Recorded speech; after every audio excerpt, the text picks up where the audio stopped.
moment. The arrest of YouTuber Jyoti Malhotra is just the tip of the iceberg, viewers. Sources now reveal a deeper, darker web with possible ISI spy links traced to Kairana. It's not just one arrest. Multiple suspected Pakistani spies are now under the scanner. The Panipat arrest rang alarm bells, and now investigators are zeroing in on Kairana as a possible hub in the ISI network. A wake-up call for India's internal security apparatus as the probe widens into a suspected spy ring operating from within. Priyank, what more details do we have of this particular link to Kairana? One person who was also arrested from Panipat had links up with Kairana. He was working as a security guard, Shreya, and he was the one who was spying for the Pakistan Inter-Services Agency. The Pakistan police finally arrested him, and which led to massive, searches in various other locations in Kairana. But the previous involvement of suspect from Kairana has always been under the scanner, because what we know that this area already have so many families who have their relatives in Pakistan, and taking up of that, many individuals have gone to Pakistan also. Let me quote few of the instances where these suspects had gone. The recent one was in 2023 when Kaleem and his brother Tanseem, both of them from Shamli, had gone to Kairana. Then you have the instances of Sadar Ali, who was a resident of Kairana also. He was an associate with Pakistani terrorist Waris, who himself got arrested in the year 2000, and during this time period, both of them were in close. And similar kind of incidences have also been seen in 2021, then 2002.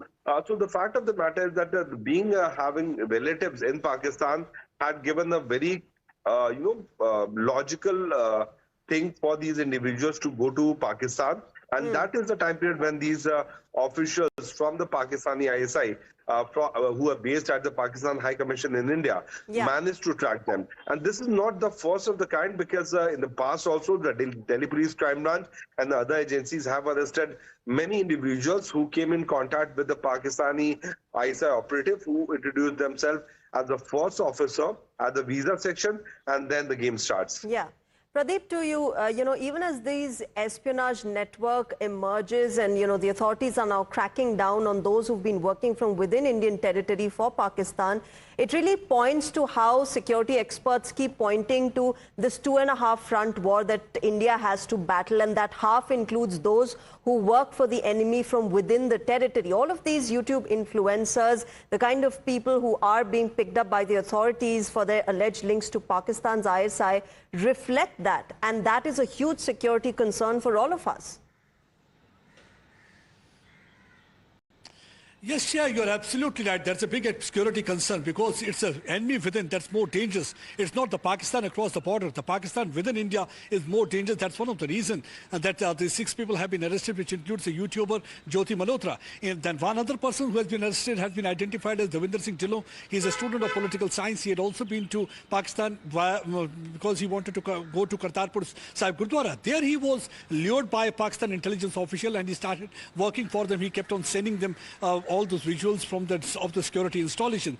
What really is happening is that, as Priyank was rightly mentioning about, that whenever they organize a function in Pakistan High Commission, that's the time they try to lure these people who come out to that place. They just ensure that they fall in their trap. And because and then second in modus operandi adopted by them is that if people apply for the visa, they know that they want to meet their family members. First time they will deny them visa, and second time they will try to give them visa as if they are doing some kind of a favor to them. And for that favor, then they start asking for certain things. Either they ask for provide them with the SIM cards, or they start asking them to work for them. The same thing happened with a woman from Ghazala from Malerkotla village in Punjab. She wanted to meet a family member. First time her visa was denied. Second time they provided visa. And this Ahsanur Rahman alias Danish, who was an employee with the Pakistan High Commission, who has been declared as persona non grata, he was the one who used to lure them. And that is exactly a matter of concern. That's why through the various channels now security agencies are trying to tell people not to fall prey to any kind of these things. Don't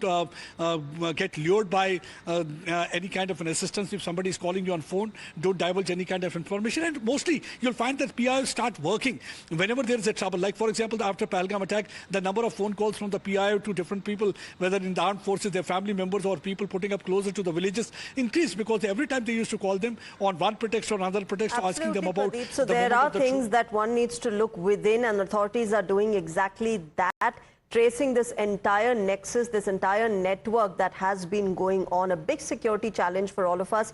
But Priyank, Shivam and Pradeep Datta, thanks very much to three of you for